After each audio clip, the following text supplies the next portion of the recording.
Ouça a Antena Zero no seu smartphone ou no seu tablet. Acesse tunin.com e dê uma busca. Antena Zero.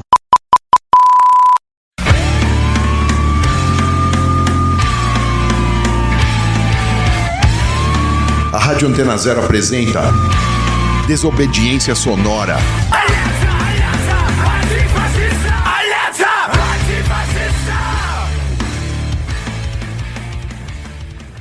Salve, estamos no ar com mais um Desobediência Sonora aqui na Antena Rebel, dentro da Antena Zero. Estamos aqui hoje com mais uma edição de pandemia, que parece que nunca vai acabar. A gente achou que ia ser umas 5 edições e no final das contas já passou de um ano já. E hoje vamos trocar uma ideia aqui sobre um assunto leve, né, para essa pandemia, falar sobre guerra. Falar aqui com o nosso camarada, o Douglas, né, o Douglas Anfra, que ele é pesquisador, né, estuda filosofia, pesquisou aí o Engels, né, como o Engels pensa a guerra, e também é tubista da Cúmbia Calaveira também, aí. Salve Douglas, beleza, mano? Salve, Suna. Acho que você pode explicar melhor o que você estuda, porque acho que eu expliquei de forma cagada. Não, cara, suavidade. Estamos aí. Meu nome é Douglas, tá? Você já passou. É o seguinte, eu estudei no mestrado os textos militares do Engels, né? Principalmente.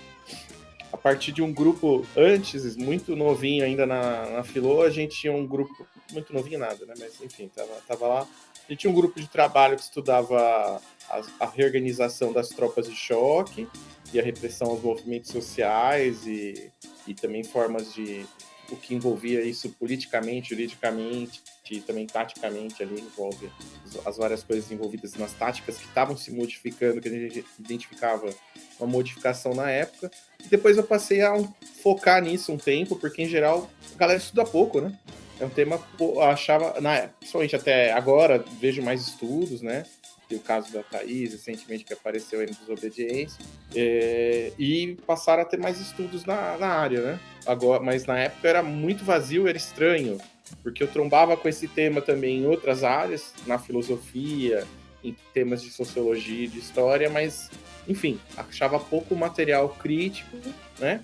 Que tentasse compreender a guerra e não fosse só, vamos dizer assim, uma cooptação epistemológica, vamos dizer assim, um jeito de você pensar na coisa do jeito dos militares, né? E torcer, e ter um certo fetiche pelas armas, pelos grandes táticos, grandes militares e por aí, né? É uma outra forma de abordagem histórica crítica que eu tentava observar e tentar entender que porra era essa.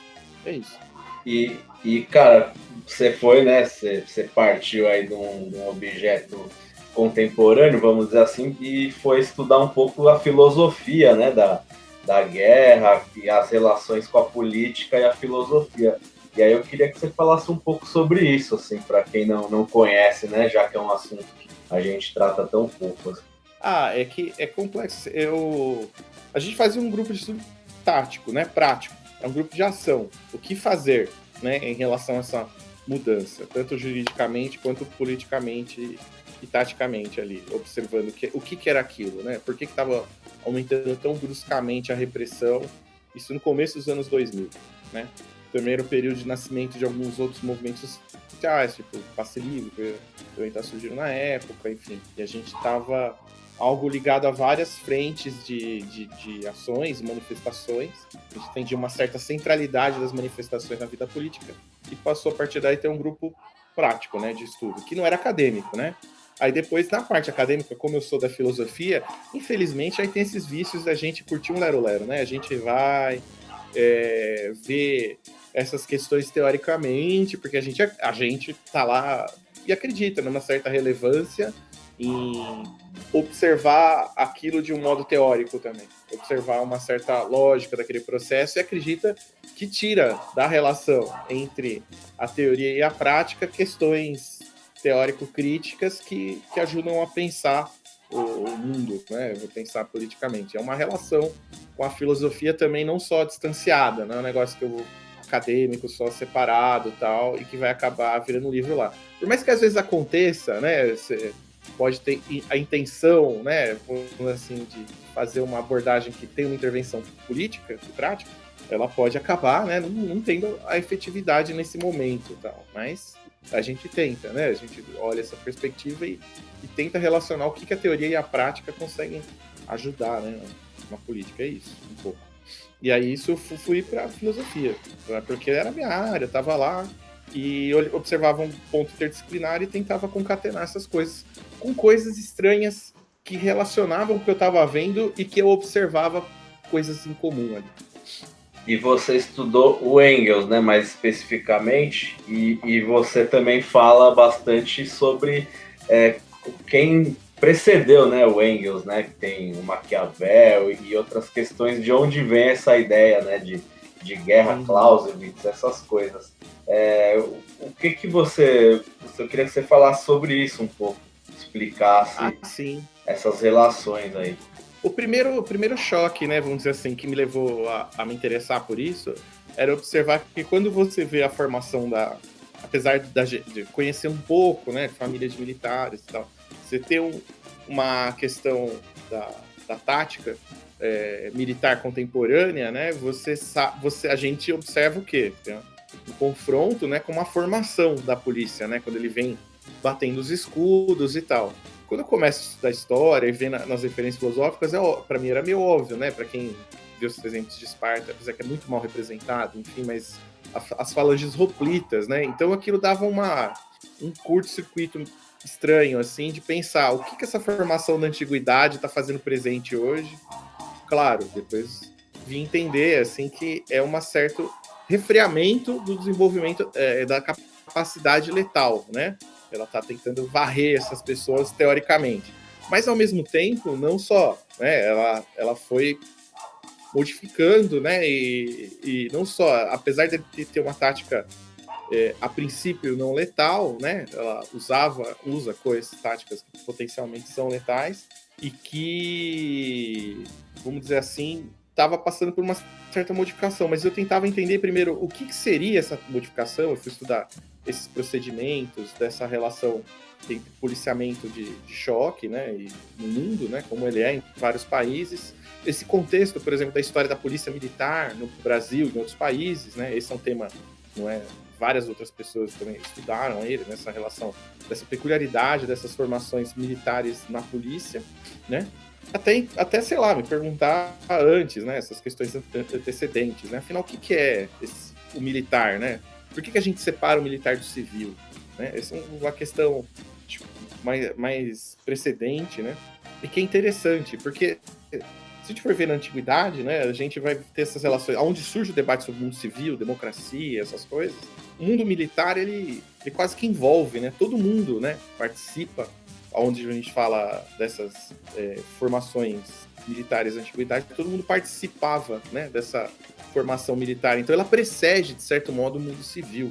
Essa é uma intuição que também partilhavam outros autores depois, né? Como Marx e outros autores que, em cartas, nada muito desenvolvido, mas que ele tinha uma certa intuição, observando a história, de que a instituição militar é algo que surge antes das organizações sociais, quando formam os estados, na antiguidade, as cidades-estado, que depois vai envolvendo outras coisas. E mais, aí tem um problema, né? Para estudar essas coisas de verdade, a gente tem que olhar as fontes textuais delas, e os historiadores, eu não sou da área, né, tal, mas começava a ler os historiadores e os arqueólogos, né? E via que, às vezes, os textos formais herdados da tradição, eles não representam de fato como era tanto mais complicado.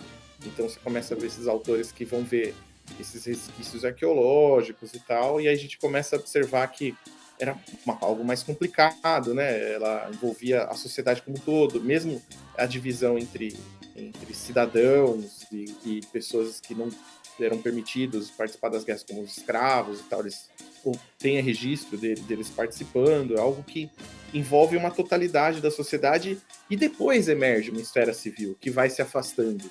Vou imaginar esse mundo que a gente parte desse ponto de vista de fora do mundo militar, né? A gente que faz, meu ponto de vista, por exemplo, dessa crítica civil ao mundo militar, se coloca como se fosse um ponto de vista de fora. Ela tem uma certa institucionalidade fechada, vamos dizer assim.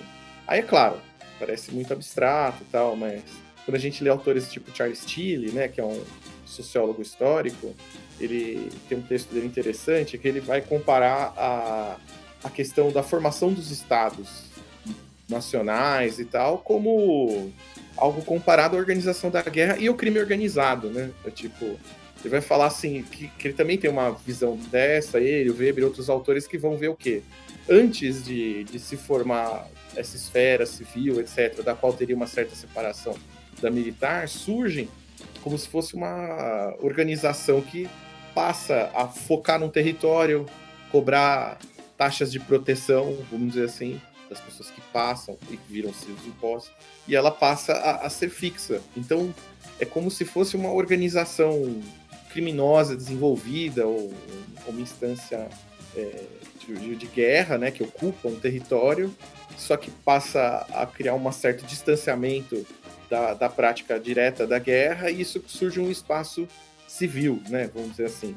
E ela tem uma certa... Esse descompasso, né, entre esse mundo civil e militar é curioso, porque você observa até quando a gente vai estudar, às vezes, essas relações entre os militares. Por exemplo, eles dividem os militares, até o mundo, assim, entre uma visão civil e militar. Vamos imaginar, existe algo pró-caserna e algo de quem está fora, assim, que eles dividem, inclusive, todos os estudos que são feitos, eles organizam no Brasil, claro, dado uma paranoia, principalmente pós-ditadura, né, que eles organizam todos os estudos, inclusive feitos sobre instituições militares, entre amigo e inimigo, vamos dizer assim, entre algo civil e militar, e essa separação se coloca como se fosse uma relação que, vamos dizer assim, exemplifica um pouco como a gente vê.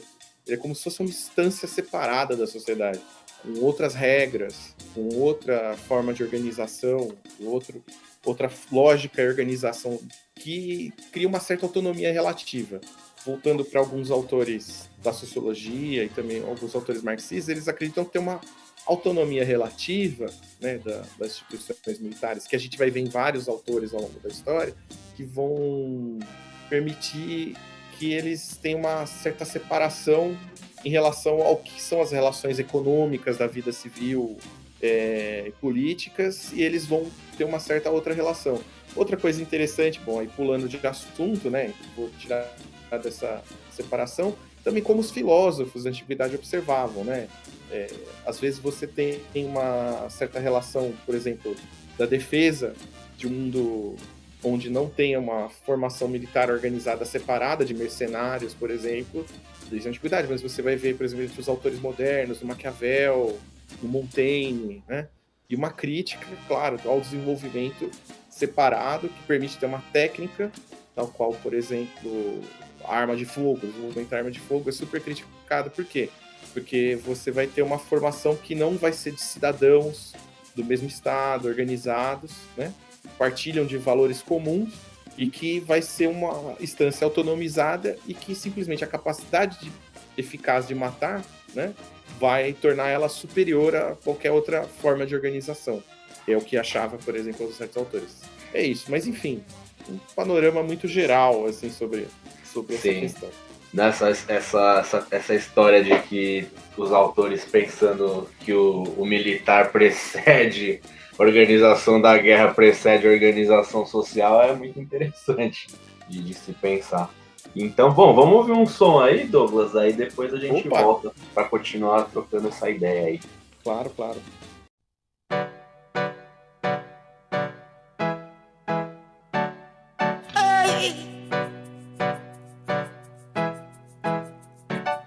Sos otan satan batat. Oi. Sos otan satan batat. Oi. Sos otan satan batat. Oi. Sos otan satan batat. Oi. Otan satan para de matar. La ley de Dios debes respetar. Los niños del mundo te agradecerán si dejas de usar tu fuerza militar. Fuerza porque sí, fuerza vana. Hoy. Muerte porque sí, muerte vana. Hoy. Sos otan satan bata. Sos otan satan bata. mundo precisa de tus servicios. Parece que matar es tu único vicio. Lo hiciste en Corea, lo hiciste en Vietnam, lo hiciste en Malvinas y también en Irak. Lo haces porque sí, fuerza Habana.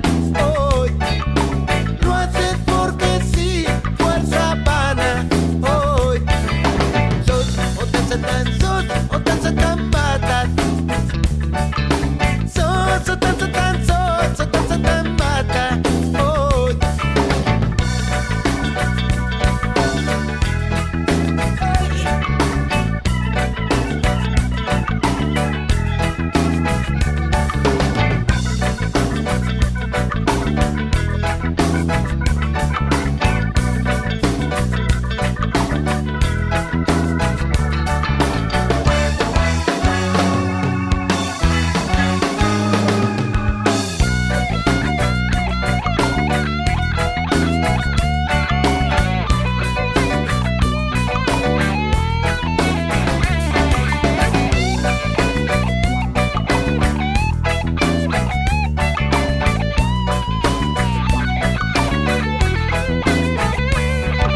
Otan Satán, qué bronca me da. El chanto de los niños vos no lo escuchás, bañando de sangre a la humanidad, haciendo pedazos el sueño de paz.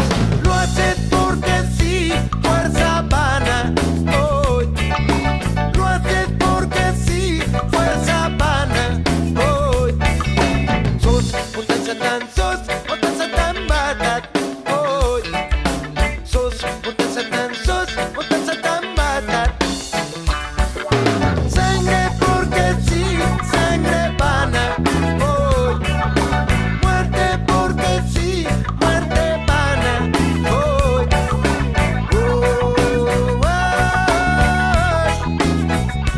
sangre Habana. Hoy muerte Habana. Hoy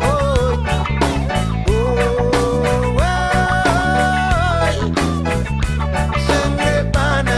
Hoy muerte Habana. Hoy sangre Habana. Hoy muerte Habana.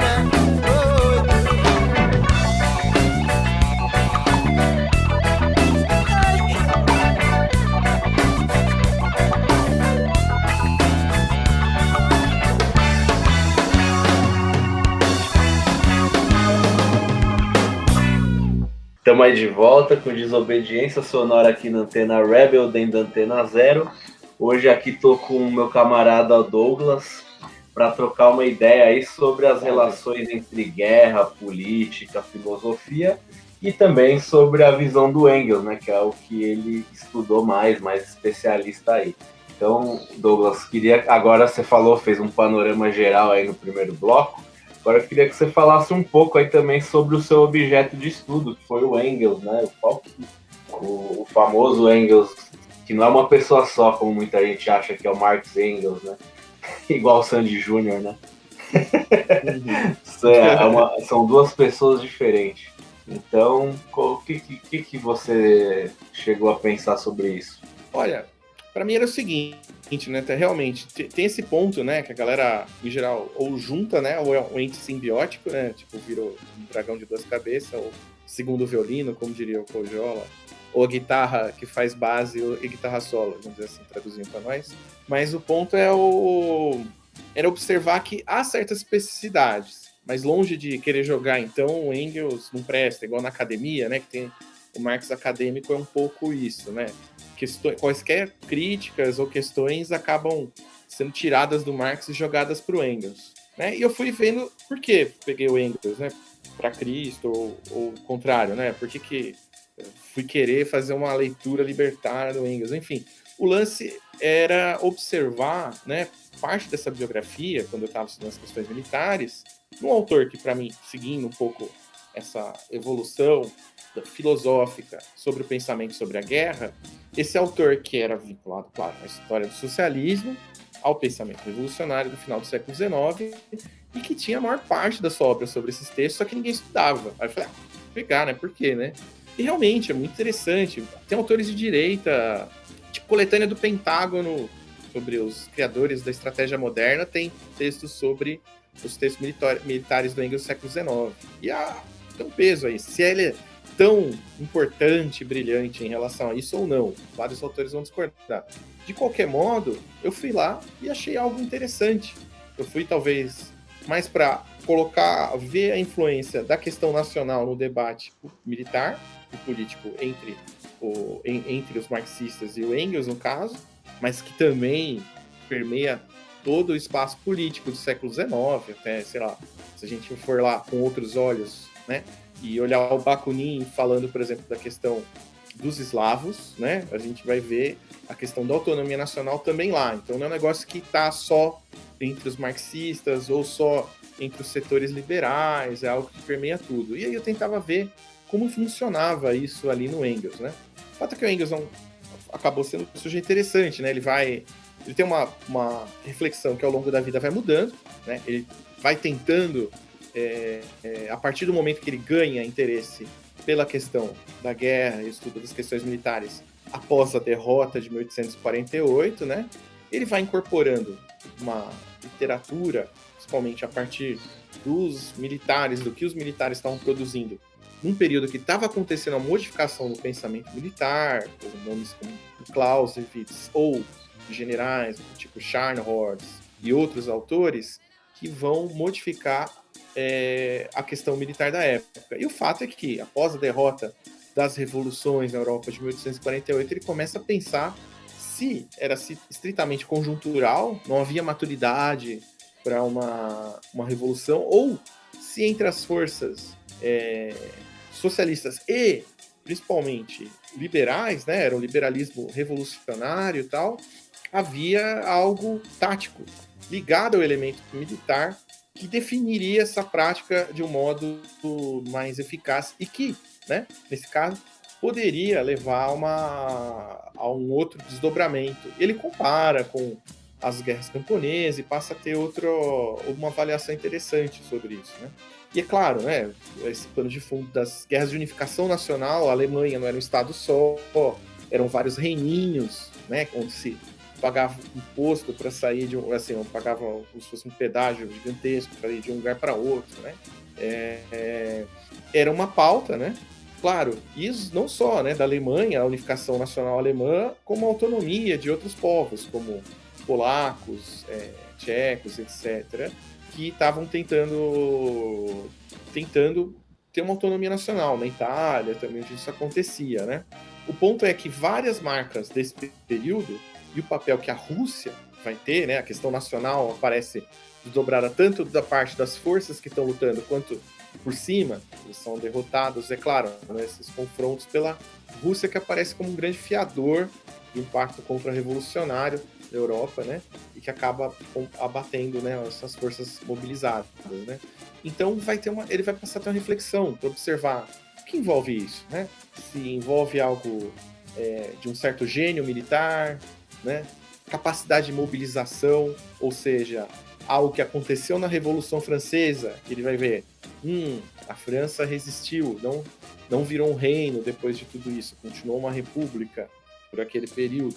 Ele falou, será que é porque, né, ela herdou uma tática militar que só aconteceu por causa da Revolução Francesa, que é a mobilização popular, que envolvia também o proletário e não e o camponês, principalmente o proletário, e não apenas militares profissionais e mercenários, né, atuando, ou seja, ele é mais eficaz, né, e tem a ver com algo de uma revolução social necessária para transformar essas condições militares e dar mais eficácia, eram as questões que ele tinha nessa época. E a partir daí, né, ele vai desenvolvendo, né, uma reflexão que incorpora esses elementos. Primeiro, algo que permeia o pensamento do Marx e do Engels e que também vai ressoar nos conflitos com boa parte do anarquismo, principalmente o anarquismo russo, né, com a questão da ameaça da Rússia como força contra-revolucionária, claro, do papel dos camponeses em certos lugares que acabaram lutando em casos muito específicos, como na Galícia ali, contra as forças revolucionárias de 48, então acaba entrando na avaliação deles como algo desestabilizador, mas também certa questão organizacional, que é a capacidade de mobilização, né, dos exércitos, e esse desenvolvimento que vai passando por outros elementos. A partir de outros conflitos, né, ele vai se desenvolvendo interesse, ganha um acervo de livros de militares, passa a escrever mais sobre isso e começa a atuar eles como jornalistas no exílio, a escrever mais sobre esse elemento. Então ele vai se interessar pela questão do armamento específico, a história dele e a sua aplicação eficaz, né? A questão da potencialidade de certas milícias, sistemas de milícias poderem, em algum momento, servir como uma forma de resistência, né? Uma mobilização militar popular e que envolve uma certa pauta nacional nos modelos militares, né? A Landwehr fosse uma forma contra-hegemônica aos exércitos, né?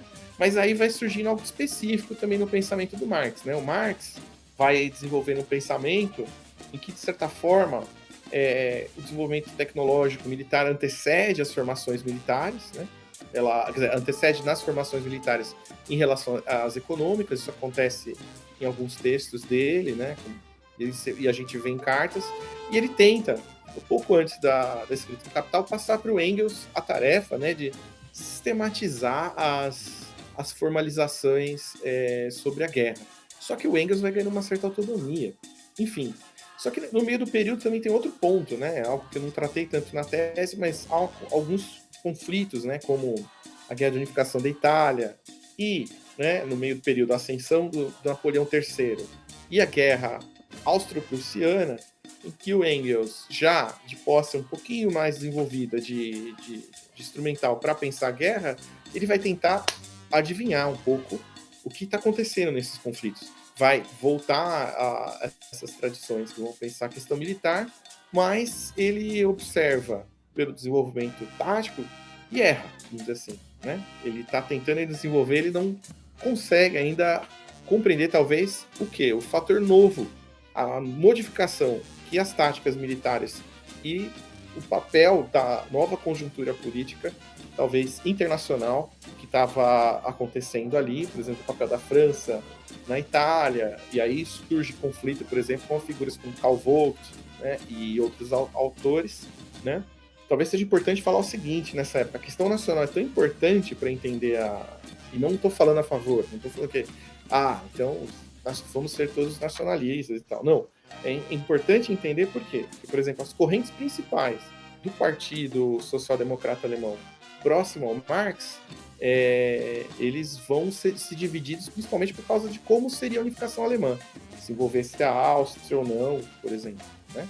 Enfim, o fato é que ele vai desenvolvendo a sua forma de observar as guerras, né?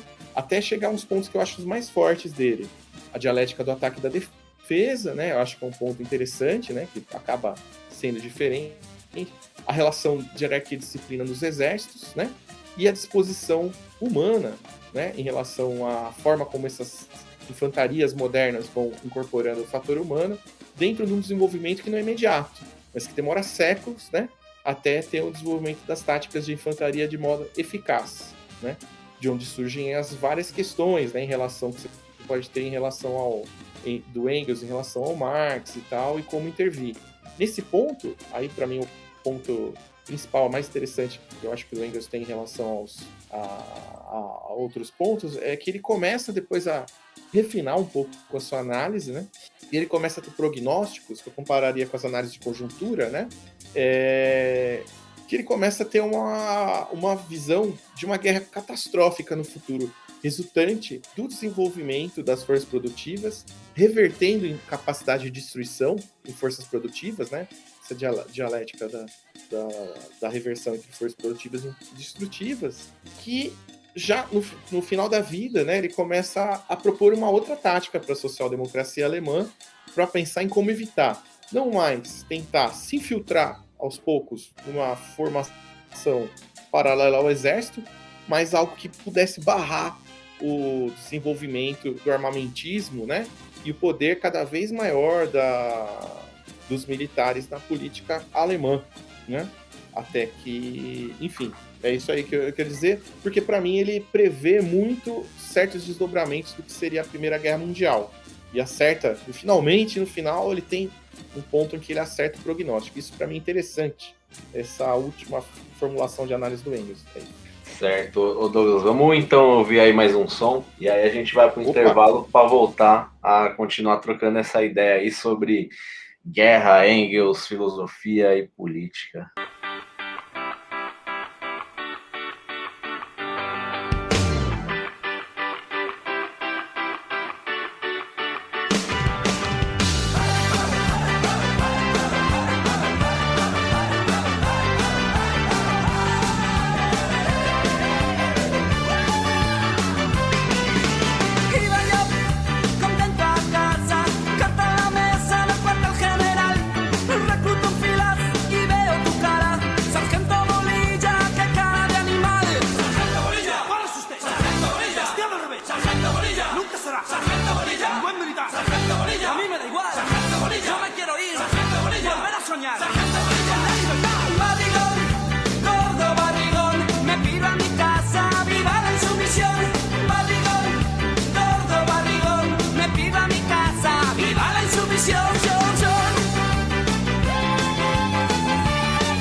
A gente concorda que você não deve deixar o rock sair de você.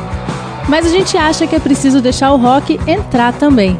Não basta apenas ouvir sempre as mesmas músicas daquelas mesmas bandas. É por isso que aqui a gente tem muito mais que 89 músicas na nossa programação. Aqui a gente toca rock de A a Z, porque nós somos uma rádio livre. Antena Zero, a rádio que não toca só o que você quer ouvir, mas o que você precisa escutar.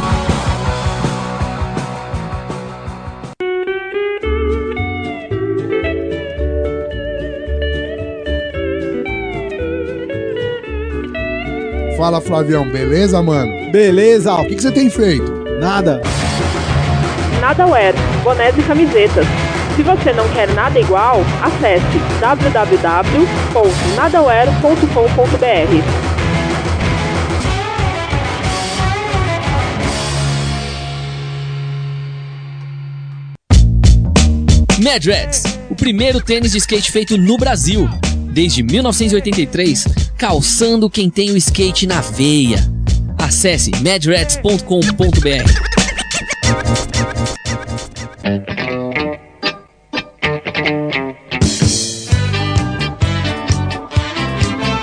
Ô minha neta, onde você vai com essa roupa doida? No meu tempo, a gente não usava essas coisas. Ah, vô, você nem tá ligado. Eu tô vestida com as roupas da Moicana. Boné, camisetas e moletons, tudo com a temática da verde que a gente gosta. Moicana Cultura Alternativa, contra a cultura sob efeito de canabinoides. Acesse moicana.com.br e sinta esse efeito.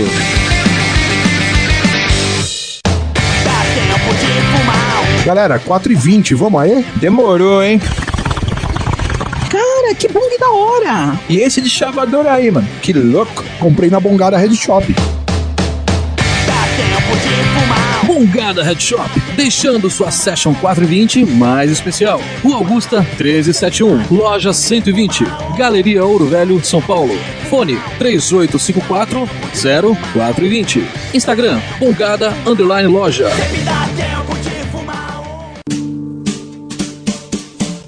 Os homens estão cada vez mais cuidadosos com a beleza e a aparência. Manter os cuidados diários usando produtos específicos e de qualidade é essencial para manter sua pele, cabelo e barba sempre limpos e hidratados. Produtos Barba Rubra são balme, pomada, cera, shampoo 3 em 1, gel para barbear e pós-barba.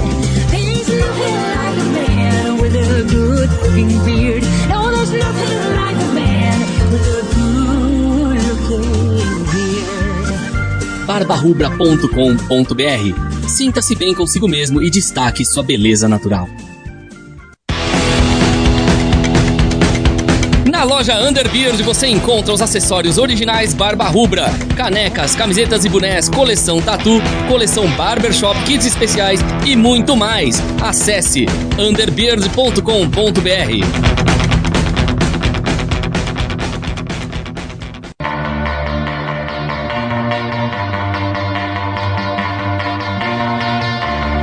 Antena Zero.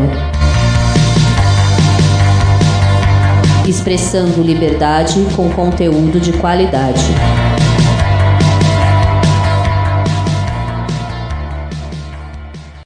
Voltamos com o Desobediência Sonora aqui na Antena Rebel. Hoje trocando uma ideia aqui com o Douglas Anfra sobre guerra, filosofia e política e várias questões aí que ele estudou. Ô Douglas, você falou sobre o Engels, né, e todas essas questões, como ele pensa a guerra.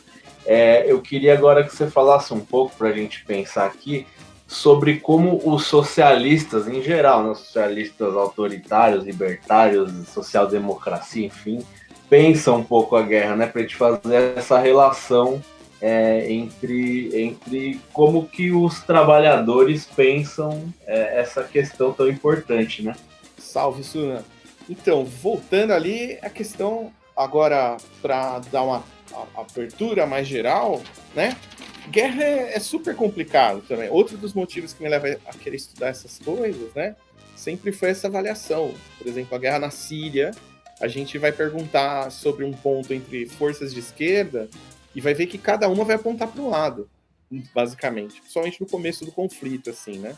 E raramente, às vezes, por exemplo, entre essas abordagens, né, se observava qualquer coisa falando dos curdos como força política naquele momento, né? É difícil, não tem uma única, né, em relação a se posicionar à guerra. Mas tem um outro fator, o quanto as análises sobre a guerra envolvem, claro, algo parecido com o que a gente chamaria de análise conjuntura, envolvendo cenários, atores, né, e o que a gente quer que aconteça, né? Ou seja, uma transformação revolucionária da sociedade, ou pacífica, né, conforme a força que esteja em questão, né, e como elas observam isso. Então, para mim, isso permeia, né? Se a gente for observar, nunca é uma análise fria, ponderada, não é uma tese, né? É uma forma de intervenção com um objetivo específico, que é a transformação da sociedade, e quais os meios para isso, enfim. E aí, ao longo da história, né, a gente vai ter várias coisas. Por exemplo, o Engels vai criticar as táticas de guerrilha, por exemplo. Vai falar contra elas na segunda introdução à Guerra Civil na França, né? Ora, ou seja, os exércitos se desenvolveram e a tática de barricadas não vai funcionar mais. Ou seja, a formação espontânea, né, como resistência e auto-organizada não vai dar conta, capaz de desenvolver de modo eficaz, rapidamente suficiente, né, para poder dar resposta. Ora, Mas se fosse assim, a longa história das táticas de guerrilha e resistência civil, né, posteriormente, de campos marxistas também, né, elas estariam de fora? Ora, porque, obviamente, foram se desenvolvendo várias outras táticas. Mesmo Trotsky vai comentar que não seguiria jamais estritamente, né, a forma como o Engels propunha. Uma tática de, vamos dizer assim, que poderia ser chamada de exército evanescente, né? Ou seja, algo herdado da tradição liberal das revoluções de 48, que imaginava que o exército fosse ser capaz de barrar a remuneração dos exércitos, o financiamento deles, até ser capaz de ter uma força, claro, e participar, né, dessas formações até que consiga ele rachar por dentro e modificar, e ele não ter força, né, para se opor, né, a um processo revolucionário e quebrar, de certo modo, a máquina militar por dentro.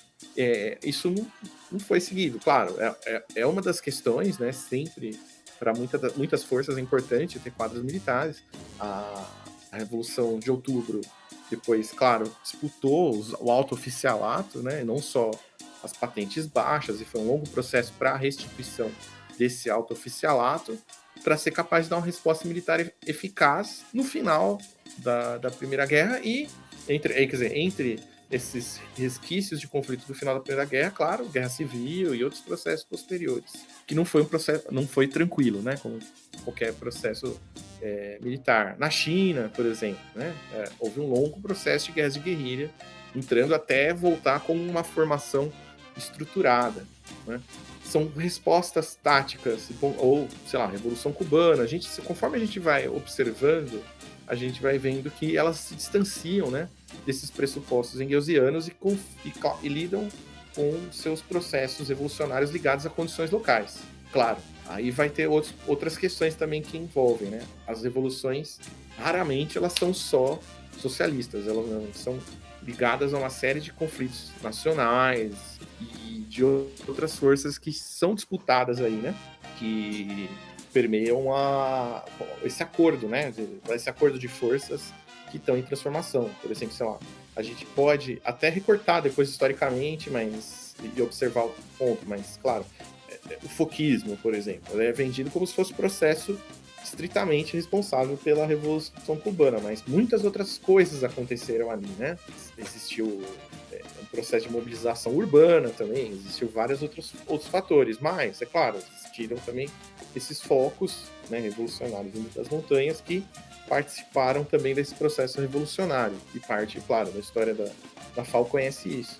Agora, conforme a tradição, vamos ter outro problema também, o quanto ganha em força o militarismo, como outro dia na fala da Thaís, né, sobre o processo das posições em relação da FAO, né, em relação principalmente a questão revolucionária, lembro também dos papos com o Rugai, que aí é um ponto que envolve o seguinte: o quanto o militarismo ganha força em relação às linhas políticas de fato dentro de uma organização militar necessária para um processo revolucionário, claro, a eficácia e a organização quase de patentes que vai se formando em relação a essa organização militar se sobrepõe à organização política, às vezes, e aí ela pode se contrapor. Muitos autores também vão olhar, por exemplo, na Guerra Civil Espanhola, por exemplo, a dificuldade que a coluna do Ruth enfrentou em relação ao ponto de ela ter que ficar estática no lugar e ter que desenvolver rapidamente meios, né, para desenvolver um tipo de guerra que não era uma forma autônoma de guerra de guerrilhas, mas uma forma de organização que dependia de estar no lugar, apresentar resistências, capaz de alimentar suas tropas, etc., sem ser necessariamente por expropriação, né? E dependente a partir daí de armamento e o uso eficaz de armamento em ação muito rápido, né? Isso é quase que obriga uma certa verticalização para essa coordenação das organizações, que na época, vamos dizer assim, hoje em dia é possível você imaginar que a gente possa suplantar o problema dessa hierarquia a partir da capacidade de comunicação e observação do posicionamento, vamos imaginar. Existem experimentos militares que não socialistas em que grupos são posicionados táticos, né, a partir do GPS, etc. Então, como cada um sabe onde o outro está, ela não tem necessariamente uma hierarquia de forças, né? Mas lá, naquele momento, etc., para capacidade de coordenação de decisões e comunicação, né, ela conflita aí com outras possibilidades, por exemplo, como uma configuração de uma guerra de guerrilhas. Então, essa é uma questão muito difícil de responder e que a história, né, vai apresentar várias soluções que foram dadas a partir de condições locais. É claro, também tem outros problemas, né, o quanto, né, por exemplo, certas forças vão ter um posicionamento. Vamos imaginar, quando não é possível um levante revolucionário, como se lida com isso? No caso da social-democracia alemã, né, pré-Primeira Guerra, a princípio era uma posição oficial, né, de diminuir, né, a força do militarismo. Mas o partido, né, como qualquer partido grande, né, de massas, tinha várias correntes, e uma corrente à parte do conflito que a gente conhece hoje, entre Rosa Luxemburgo, Bernstein, por exemplo, né, de reformistas, algo que eu estudo mais hoje, né, entre o setor de reformistas e o setor marxista, ortodoxo e revolucionário, existia uma outra força que era mais importante e que prevaleceu, que era o que na época era chamado de prática, seriam os pragmáticos, né? Ou seja, esse grupo que faz a prática partidária, né, na democracia, que envolve acordos locais e oportunismo e que manda, na verdade. Então esse é sempre o problema, né, vamos dizer assim, talvez quando a gente coloque as outras forças. Algo parecido com o Partido Socialista francês também, né? Qual foi a posição capaz do Front Populaire em relação à Guerra Civil Espanhola? Ora,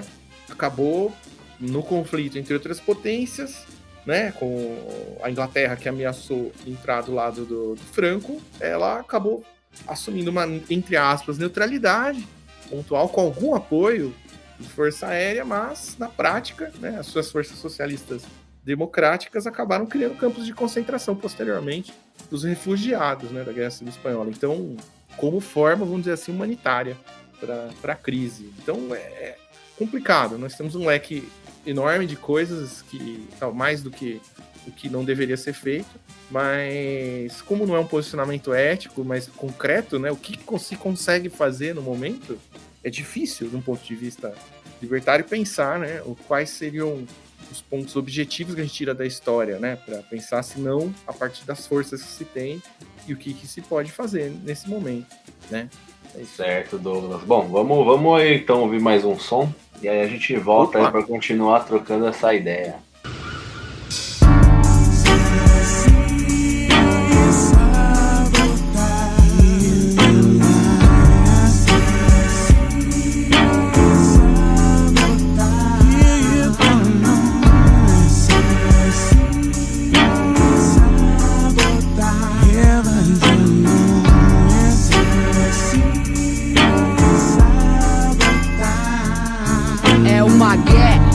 Não pode vacilar, não pode nem pensar, se auto-sabotar. Coragem, guerreira e guerreira, malandro não marca bobeira na pista. No filme da vida, bandido, sistema atua como roteirista. Nessa que você pisca e já vira isca. Liberdade é família, o tesouro que você arrisca. Problemas demais e tem momentos sem paz, onde as lágrimas caem, se sente incapaz. A fúria com que o mundo trata, os fracos não ameniza. E o que te deu a brisa, depois te inferniza. Com dívidas a pagar, sem saber se encontrar. Na cocaína dá ruim, ou lá na porta do bar. Por todo arrependimento, pelo sofrimento, você tá ligado? Tá foda ver ser careta, pior talvez ser drogado. Eu não condeno o que o homem faz para ganhar o seu dinheiro. Cala perto a sombra da fome, persegue o tempo inteiro. Estamos competindo para ver quem é pior, quem é mais frio. Mas tudo isso acaba em pó. Podemos colorir a vida com sonhos e atitudes. Podemos mais fazer com que isso mude. Então estude, a selva é rude. Se a gente não escuta ninguém, também não há quem nos escute. Então escute, não deixa no mute. Ideia reta, então que se desfrute.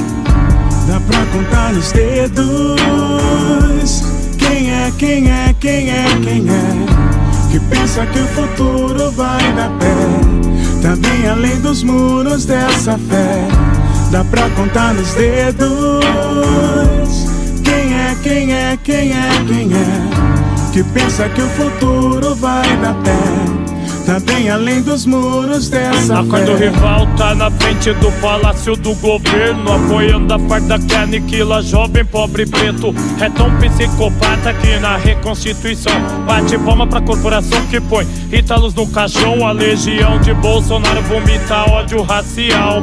Na TV, na Câmara, na rede social, tão atirando com arma de chumbinho nesse momento nos imigrantes do Haiti abrigados no centro. O foco não pode ser Spring Blade, carro tunado. E se um país que não jogue algemados de telhados, não esqueça os massacrados na Pavilhão 9. Os 100 tiros do Costa Barros que mataram 5 jovens. Quero justiça pelos 19 em Osasco na chacina. Por Cabula, Mogi, Campinas, Guarulhos, Londrina. Chega de assassino preso pra secretário da resposta e solto um mês depois por falta de provas. No máximo pena cenográfica se o júri não absolver. E vários recursos em liberdade até o crime prescrever. Põe a camisa da seleção capitalista snob. Quando vararem a blindagem da sua Evoque, pede a volta da ditadura que sumia com guerrilheiro. Quando tiverem levantando seus bens no cativeiro, faça atentado, mas não sou lobo solitário. Minha ideologia mesma de milhões de irmãos de Calvário. Aí a BIM não ataco de drone com explosivo. Uma bique, um caderno é meu kit terrorismo.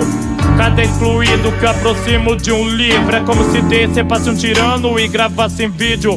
Favelado não se sabote pra não ser outro no DP. Rezando pra uma vítima não te reconhecer, pra sua família não ser humilhada por um filho da puta que limpa o cu com seu processo na defensoria pública. Dá pra contar nos dedos. Quem é que pensa que o futuro vai dar pé? Tá bem além dos muros dessa fé. Dá pra contar nos dedos. Quem é que pensa que o futuro vai dar pé? Tá bem além dos muros dessa fé. Dá pra contar nos dedos.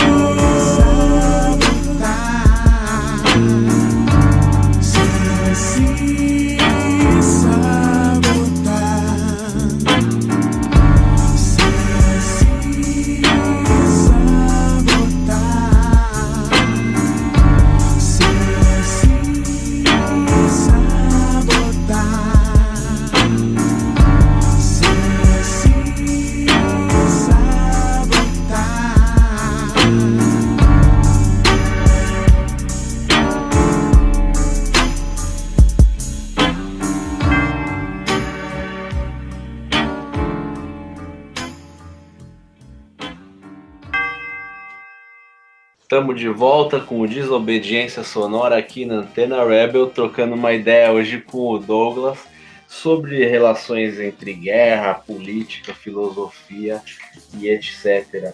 Ô Douglas, você falou no começo que o seu estudo, né, que você foi para a história, enfim, parte da história, digo, da guerra, mas estudando filosofia, que você partiu de uma questão prática, né, de um grupo de trabalho que era para estudar, por exemplo, a formação da polícia militar e tal, né? E aí você foi falando também, eu fui pensando, putz, como que a gente pode pensar guerra nos dias de hoje, por exemplo, contra uma potência igual aos Estados Unidos ou a China, que tem recursos, tipo, econômicos que podem trazer várias tecnologias que a gente não tem acesso, né? Enfim, são várias questões que eu queria que você falasse um pouco. Por exemplo, essa questão, às vezes eu vejo os filmes, eu tava falando pra você, né? Os caras 10 semanas lá na neve, os outros caras do outro lado da rua lá, tá trocando tiro, e aí você não entende muito. Tá, mas por que eles estão tanto tempo? Qual que é o objetivo, né? Eu queria que você falasse essas questões aí também de formação e também mais contemporânea, né? É algo, entre aspas, simples, né? Do tipo, eles estão querendo sempre tomar território, impedir a movimentação do outro, né? E cortar as linhas de comunicação. Se for ver um sentido, aí voltando para algo filosófico, né? Tendência das forças militares são essa oposição, no Clausewitz já era meio ambíguo, né? a guerra é uma continuação da política por outros meios, em primeiro lugar, né? E aí você fala, então tá, mas não explodiu e virou outra coisa? Já que tá tendo guerra, não tá tendo morte? Ora, a política pressupõe, sei lá, né? Em conversa, debate, algo assim, né? Algo da instância civil. Mas ela tem um outro nível de política, né? Envolve morte, envolve cerceamento de tudo aquilo que a gente acredita como fundamental, né, no caso, para pensar a política do ponto de vista do mundo civil, mas que vira uma outra coisa. E essa outra coisa envolve alguns elementos básicos, às vezes, quando chega nesse ponto, né, do embate, da refrega, do confronto, do recontro, né, que é o quê? É tomar território e cortar as linhas adversárias, assim, impedir que as pessoas consigam se comunicar. Por exemplo, sei lá, você está num ato para dar uma imagem assim, e a PM vai lá e pega as lideranças, o que ela faz? Ela tenta impedir que as pessoas consigam conversar entre si, se organizar, etc. e fazer as coisas. Elas colocam a sua organização e tentam desorganizar outro grupo e reorganizá-lo a partir de como ela quer que ele seja organizado. Traçar como ele se desloca, no território urbano, etc. E acabar com qualquer potencialidade de movimentação. E é isso, ela responde também a coisas. Quando o movimento inova, ele consegue dar um passo além, eles estudam, tem um encontro internacional das polícias de choque que eles veem toda vez que eles perdem, né? Eu acho que também é isso, né? Que quem viu esse desenvolvimento pré-2013 e 2013 viu isso. Várias coisas que eram pensadas, e também outra coisa, envolve um pensamento coletivo sobre essas coisas assim de organização, quando são, no caso, do ponto de vista de movimentos populares, né? Que é difícil, às vezes você pode ter uma ideia, mas como essa ideia chega na prática entre grupos organizados? Esse é o problema. A hierarquia e a subordinação garantem uma resposta, uma reorganização mais rápida dessas forças repressivas. A gente mantém a autonomia do indivíduo e a gente mantém a capacidade das pessoas raciocinarem, né, e pensarem, terem livre-arbítrio como grupo se manifestando. Então, o aprendizado social das coisas também é diferente, né? As pessoas aprendem essas coisas, modificam suas ações, mas é claro, do lado de lá também vem uma resposta, que é o quê? Que é tentando ganhar autonomia, ou seja, algo também, outra contradição que o Clausewitz falava, tentar, vamos dizer assim, essa guerra absoluta, né? O que é absoluta? É não depender de outro, é ganhar uma certa autonomia em sua ação. Então, a PM se desdobra de princípios, por exemplo, desde que eu comecei sei lá, né, que eu passei em atos de rua, há uma modificação das relações entre Estado e movimentos sociais na reivindicação de pautas, né, em que se organizam como meio de protesto para evitar perder direitos e para conquistar direitos, né, se manifestam nas ruas, e é um tipo de ato de comunicação, né, ela não é a guerra ainda, né, mas é uma ação de comunicação. Claro, aí a polícia vai confrontar, claro, ela vai confrontar, mas ela depende do quê? Ela depende de apoio da opinião pública em relação a essa ação. Se as pessoas que estão se manifestando também estão se manifestando e estão expressando algo, buscando um certo apoio também da opinião pública, que é que a sua mensagem seja divulgada. Às vezes você pode ser reprimido, né? Mas e a pessoa no jornal vai falar, são bardeneiros, né? Cada vez menos as pessoas se solidarizam, né, com greves e ações. Então, falar, são bardeneiros. Mas aumentou a passagem de ônibus. Caramba, então, enfim, tem essas questões. Alguém protestou contra o aumento da passagem de ônibus. Eu sei que não são, na verdade não é isso, é o comunismo, sei lá. E aí essas táticas vão sendo respondidas, porque há vários níveis de disputa. Há um nível de disputa que também não é a guerra propriamente física lá, mas também envolve, né, disputa da consciência, né, cultural, política, de comunicação. E existe, e lá um confronto, né, de tentar passar sua mensagem sem que ela seja distorcida. E de outro lado, claro, ali e também nas ruas, evitando que você seja capaz de se expressar. E há uma modificação brutal. Por exemplo, sei lá, atos que antigamente eram seguidos pela CET, agora são por uma unidade especial de Robocops, são quase robôs, assim, com gente com armadura, né, que segue esses atos. Isso quer dizer o quê? Que houve um crescimento de do calor, vamos dizer assim, da intensidade dessas rusgas ali que são criadas e restrição do espaço das pessoas, né? Ô Douglas, não tem uma questão aí também estética? Que eu tava pensando aqui também. Você pega como era, né? Eu lembro que até pouco tempo atrás, tipo mais de 10 anos atrás, como que era a polícia que vinha pros atos, eram uns escudinhos, uns gordinhos assim e tal. E, enfim, no geral, e agora você vê aquele aparato, vários ônibus, uns caras de Robocop, e isso não mexe com a moral do outro lado, e aí também pensando em questões maiores, né? Você vê os desfiles de militares dos Estados Unidos, por exemplo, aqueles aviões supersônicos, aí você vê a China com aqueles puta exército cabuloso. Não tem uma disputa estética também que faz às vezes a gente acreditar que não tem jeito, mas que de certa forma pode ter um jeito, mesmo que seja muito muito longínquo assim. Na questão nacional aí das superpotências é muito difícil pensar, mas em questão de rua eu sinto que cada vez mais os movimentos populares não pensam em nenhum tipo de confronto de rua, ou seja lá o que for. Essa questão foi meio que jogada de lado, assim, como se tudo pudesse ser resolvido dentro das instituições e as instituições fossem neutras e esses grupos militares que têm o monopólio da violência fossem neutros e fossem seguir, né? A gente tá vendo bastante isso agora com o Bolsonaro, né? Mas isso também envolve o seguinte, né? Há uma tolerância maior com a violência da PM, né? Em vários níveis, né? Claro, para o mundo não branco, não cidadão, nem sindicalizado, nem nada, entendeu? Eu acho que, claro, é parte de uma luta legítima e tal, mas mesmo esse espaço de ação aí que foi sendo restringido, ele, claro, é muito maior do que, por exemplo, sei lá, qualquer preto pobre periférico que acaba sendo massacrado e ponto, né? Apesar de ele também, sei lá, se desenvolver, ter mais voz, etc., o ponto é, assim, digo, há organizações, certas morticídios não passam mais tão batido, tipo, sei lá, sou mais velho, né, dos anos 80 pra cá, essas coisas. Mas, por outro lado, é muito maior a tolerância da brutalidade policial com relação a manifestações, atos, né, em geral. E isso é algo nítido. Por quê? Porque quebra um pouco, de certo modo, a solidariedade em relação à pessoa que apanha, e isso aumenta a potencialidade letal. Claro, a partir daí tem a estética da coisa, né? Tipo, sei lá, o Hitler em pessoa foi a pessoa que pensou que o Stuka, caça-bombardeio, tivesse um barulho que ele fizesse para assustar as pessoas, né?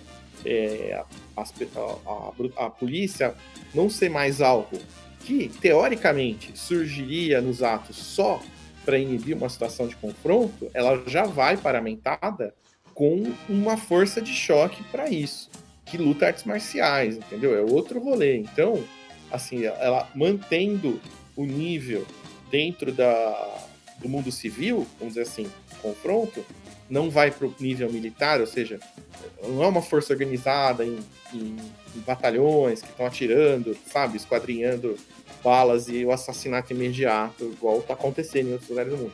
Mas ele, de certo modo, mesmo dentro dessa esfera, ela conseguiu restringir a esfera de ação e os direitos das pessoas de se manifestarem e tal. Claro, isso envolve um tipo de estado de sítio também, que era minha conclusão na época ligada a isso, que vai crescendo crescendo o espaço deles e diminuindo o nosso. E a gente vai sendo organizado por isso. Agora, no conflito entre as potências mundiais, é super treta, né? Mas tem um nível de conflito, por exemplo, sei lá, a gente vai ler sobre esse potencial termonuclear de bombas, sabe? Eles têm potencialidade para destruir o mundo várias vezes, mas esse choque estético-político entre eles, né, é uma outra coisa, né? Esse conflito acaba levando volta para o aspecto da política, acaba inibindo, né, um lugar em relação ao outro, pelo menos segundo a gente foi vendo, né? E o conflito acaba sendo para as batalhas mesmo, guerras de menor, entre aspas, intensidade do ponto de vista da potencialidade letal do armamento de vários níveis que é desenvolvido hoje, sei lá, desde míssil que vem da estratosfera, coisas desse tipo, né? Para em relação ao nosso civil. A gente vive o calor das batalhas de menor intensidade. Mas a gente que tá desarmado, qualquer garrucha, né, mata a gente. Esse é o ponto, né?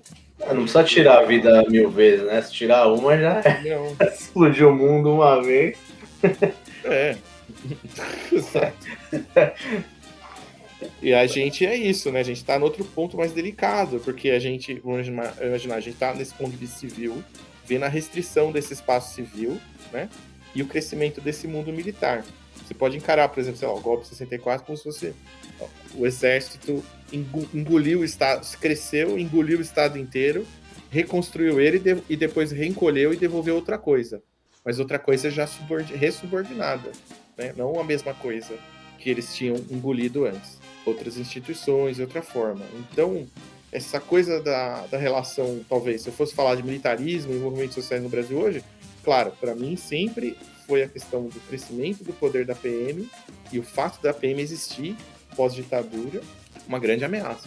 Um foco, principalmente, que agora se torna poderoso dentro do militarismo a ponto de dos governadores dos estados estarem perdendo autonomia, né, das polícias em relação a políticas, por exemplo, de lockdown, na pandemia, e o próprio governo usando essa base que é a polícia que ele tem mais controle no país, né, o grupo militarizado que tem mais controle no país, até mais que a baixa patente do Exército, segundo pesquisas recentes, e ele usa isso para chacoalhar o coreto quando ele quer alguma coisa, né?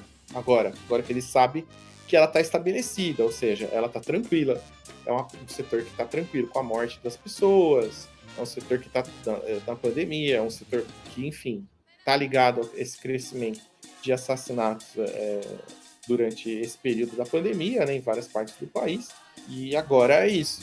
Virou uma massa de manobra dele para ele fazer o que ele quer. Douglas, esse final aí daria... Vixe, passou o jato aqui da...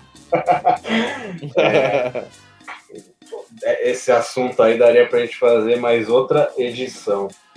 E aí vou fazer também aí posteriormente, mas infelizmente o tempo acabou aqui.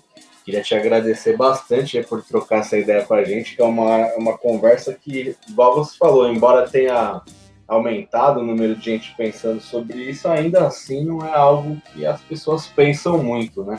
Talvez um pouco por essa questão de a gente achar que tá tão longe e estamos tão derrotados que tipo, já coloca isso como segundo plano mesmo, né? E aí deixar esse espaço para você também divulgar aí os seus trampos, se quem quiser acessar sua tese, enfim, tudo mais aí que você quiser deixar de mensagem.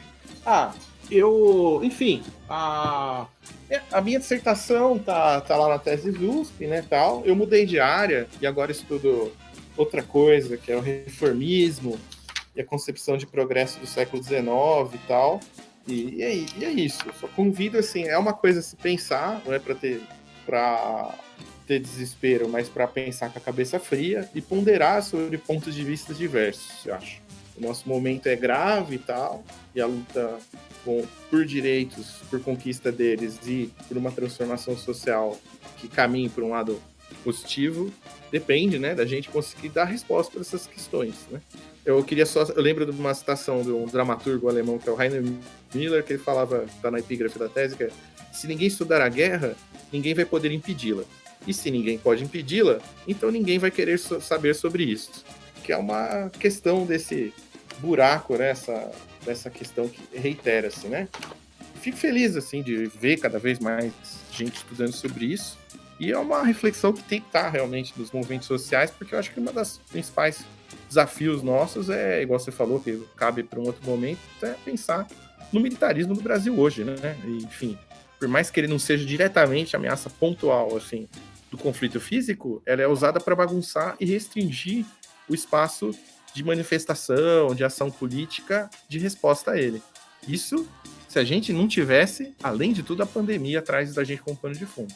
E a gente vai ter que superar essa situação de algum modo, em algum momento. Com certeza. Bom, quem quiser ouvir aí o Desobediência Sonora, a gente vai ao ar todas as quintas-feiras, às 21 horas, na rádio Antena Rebel, que está dentro da Antena Zero. E quem quiser ouvir, não conseguir ouvir no dia, a gente está aí nos agregadores de podcast, estamos aí no Spotify, aí um monte de lugar, é só acessar lá Valeu, até a próxima.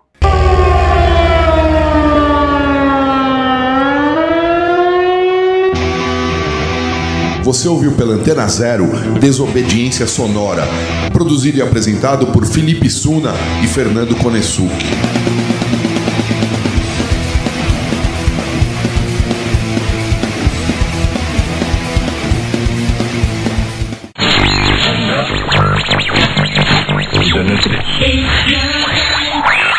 Você está na Antena Zero. Antena Zero. A rádio que não toca só o que você quer ouvir, mas o que você precisa escutar.